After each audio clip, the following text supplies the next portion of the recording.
Hello everyone, welcome back to my channel আর good morning সবাইকে। So সকাল সকাল ঘুম থেকে উঠে তো ওয়েদারটা দেখেই তো আবার ঘুমিয়ে পড়তে ইচ্ছে করছে, কিন্তু কিছু করার নেই। এখন আমাকে পড়াতে চলে যেতে হবে সকালের পড়ানোটা।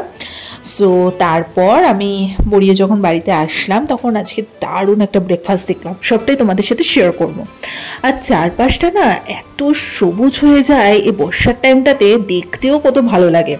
সাধারণত এত সবুজ আমরা কিন্তু চারিপাশে দেখতে পাই না, সে সৌভাগ্যটা হয় না, কিন্তু বর্ষার টাইমটাতে যেন বেশি ভালো লাগে।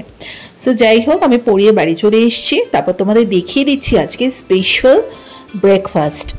প্রায় বহু যুগ পর ভাই আজকে একটু এটা কি বলে, পারাঠা না কচুরি হয়তো, তার সাথে ছোলার ডাল নিয়ে এসেছিল। দুর্দান্ত টেস্ট। এটা নিউ ব্যারাকপুরের কোনো একটা দোকান দিয়ে ভাই নিয়ে আসে। সাইজগুলো কিন্তু অনেক বড় বড় আর একদম নরম তুলতুলে হয়, খেতে দুর্দান্ত লাগে। তো লাস্ট কবে খেয়েছি আমার মনে নেই, বহু দিন বাদে ভাই আজকে এরকম বৃষ্টির দিনে নিয়ে এসছে। আমার তো বেশ ভালোই লাগলো ব্রেকফাস্টটা।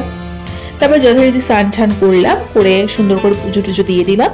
আজকে একদম বেসিক একটা ছোট্ট মিনি ব্লগ তোমাদের সাথে শেয়ার করছি। খুব একটা বেশি কিছু এই ব্লগের মধ্যে নেই, বাট তাও মনে হলো যা করছি না করছি ডেলি লাইফস্টাইল ব্লগ যখন, তখন যা হবে টুকটাক তোমাদের সাথে একটু শেয়ার করে দেবো। তো যাই হোক, যথারীতি ঠাকুর ফাকুর দেওয়ার পর আমার আজকে একটু মন চাইলো যে নেল পেন্ট করব। সো আজকে নিজের মতো করে একটু একটা নিয়ন কালারের সাথে একটু ব্লু দিয়ে এরকমভাবে নেল পলিশ পরেছি। আমি সাধারণত খুব একটা নেল পলিশ পরা পছন্দ করি না, সো অনেকদিন বাদে মনে হলো তাই দু হাতে একটু পরে নিলাম। জানি ভীষণ বাজে হয়েছে, তাও আমার ইচ্ছে হলো তাই পরেছি। এবার তোমাদের লাঞ্চটা দেখিয়ে দিচ্ছি। বর্ষাকাল চলে এসছে আর তার সাথে ইলিশ মাছ হবে না সেটা হতে পারে? ইলিশ মাছ খাওয়া আমাদের বহুদিন আগে দিয়েই শুরু হয়ে গেছে, বাট আজকের ইলিশটা একটু বেশি ভালো ছিল। আশা করি এরপর আস্তে আস্তে বর্ষাটা আরও যত বাড়বে তত আরও বেশি টেস্টি সব ইলিশ মাছগুলো উঠবে। সো মা আজকে ভাপা ইলিশ করেছিল, দুর্দান্ত টেস্ট, আমার মন তো খুশি হয়ে গেছে। তো এক থালা ভাত নিয়ে বসেছি, সাথে ছিল শসা আর তোমার কাঁচা লঙ্কা আর ইলিশ মাছ। দুর্দান্ত। প্রথমত বাঙালি প্রধান মাছই হচ্ছে ইলিশ মাছ, তার উপর আমরা হচ্ছে উপরন্তু পাওয়া হচ্ছে বাঙাল। তো অনেকেই আছে যারা হয়তো ইলিশ মাছ ভালোবাসো না, কিন্তু আমাদের ইলিশ মাছ চিংড়ি মাছ সবটাই চলে, কোনো অসুবিধার কারণ নেই। গরম গরম ভাতের সাথে এত সুন্দর একটা ভাপা ইলিশ, দুর্দান্ত। আর আজকে মাছটা কিন্তু ভীষণ ফ্রেশ ছিল এবং খেতেও কিন্তু তুলনামূলক অনেকটা বেটার ছিল।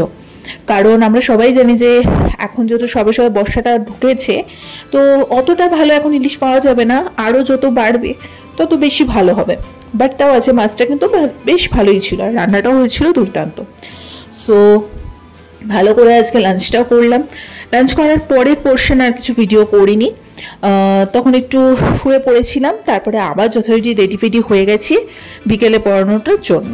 সো বেসিক্যালি আজকে একটু ছোট করে তোমাদের সাথে জাস্ট শেয়ার করলাম। আর যখন পড়াতে যাচ্ছিলাম তো নিচটা দেখলাম বেশ ভালো গ্রিনারি হয়ে আছে, যত বর্ষার টাইম এখন। সো সেটাও একটু ভিডিও তোমাদের সাথে করে দেখিয়ে দিলাম, কত ভালো লাগছে গার্ডেনটা। চারিদিকে এত সবুজ, আইসুদিং একটা ব্যাপার, সত্যি খুব ভালো লাগে, যেন মনে হয় কেরালা ফেরালা চলে এসেছি, কারণ ওইসব দিকে তো সবুজে সবুজ গাছে গাছ। তো যাই হোক, তো তোমরাও চেষ্টা করবে সবসময় বাড়িতে একটু গাছপালা সবসময় লাগিয়ে রাখার। তো চলো, এই পড়াতে চলে গেলাম, এরপরে আর ভিডিওটা বেশি কন্টিনিউ করিনি। যদি ভালো লেগে থাকে লাইক কমেন্ট শেয়ার সাবস্ক্রাইব করে দিও। ডেইলিকাল ভিডিও যেরকম হবে সেরকমই তোমাদের সাথে শেয়ার করবো। আজকের মতো এখানেই, টাটা।